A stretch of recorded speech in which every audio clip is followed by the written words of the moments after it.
C'est un lundi noir ici à Akar 1 où la famille Tangoué pleure la disparition de Fabrice, tout juste âgé de 13 ans. Samedi, ce dernier est allé à une partie de nage en compagnie de ses camarades. Malheureusement, le pire s'est produit lorsqu'au cours de cet exercice, il est tombé à l'eau.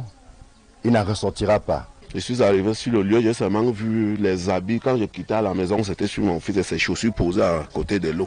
C'est ce que son ami avec qui ils étaient ensemble m'a dit. Quand Fabrice s'est noyé, lui-même il a plongé et arrêté sa main.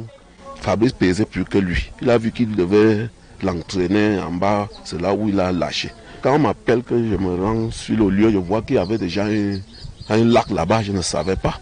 Le déploiement des éléments du Corps national des sapeurs-pompiers n'y fera rien ce lundi matin que de pleurs et de larmes versées au bord de ce lac lorsque la découverte macabre a été faite. Les sapeurs sont venus le samedi, là ils ont fouillé, n'ont pas vu. Hier dimanche, ils sont encore venus, ils ont fouillé, n'ont pas vu. Ils m'ont dit qu'ils sont désolés, que si le corps remonte, le jour que ça remonte, quand on les appelle, ils viennent porter. Donc ce matin, on est allé là-bas à 6 h. On a vu que c'était à remonter. Il y avait un petit au quartier qui connaissait nager, c'est lui qui part donc récupérer le corps. Nous voici donc au bord du lac de la mort. Ici s'est constitué au fil des années une réserve d'eau depuis le départ de l'entreprise chinoise qui exploitait cette carrière. Les populations avaient vu d'un bon œil ce départ. Elles avaient oublié que le pire les attendait. Quand ils sont partis, pour nous, on croyait vraiment, on se sentait soulagés. Juste à ce que le jour que je remonte, je me rends compte qu'ils sont partis là sans rien faire. L'endroit, le site est resté comme vous voyez là, accès à tout le monde. Extrêmement dangereux, c'est d'où on a encore compris que malgré les bruits qu'ils sont partis, on se reposait, mais maintenant avec les enfants, même nous-mêmes, ce n'est pas du tout évident. Presque un an, voilà les résultats qui ont commencé.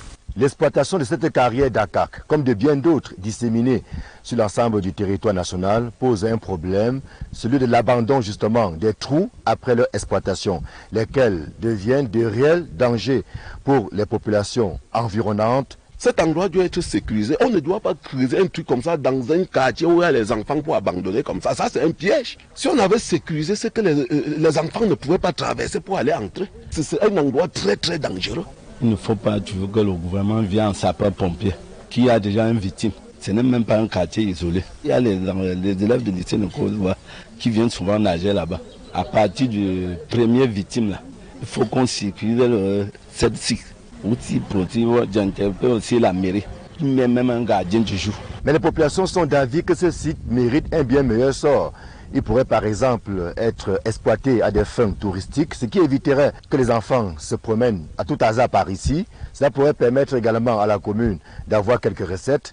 Comme vous voyez, le site est grand, on peut faire vraiment des merveilles là.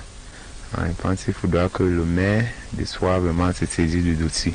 On peut réfléchir comment aussi faire le truc que les gens peuvent venir de temps en temps, passer un peu du temps, que de laisser ça comme ça, c'est extrêmement dangereux. Si au commencement de l'exploitation de cette carrière, le village AK1 était moins peuplé, ce n'est plus le cas aujourd'hui. Si rien n'est fait dans l'urgence, il y a fort à craindre qu'il y ait d'autres Fabrice, ce qui serait malheureux. Ici Emmanuel Diop, Marcelin Gansop, Equinox Télé.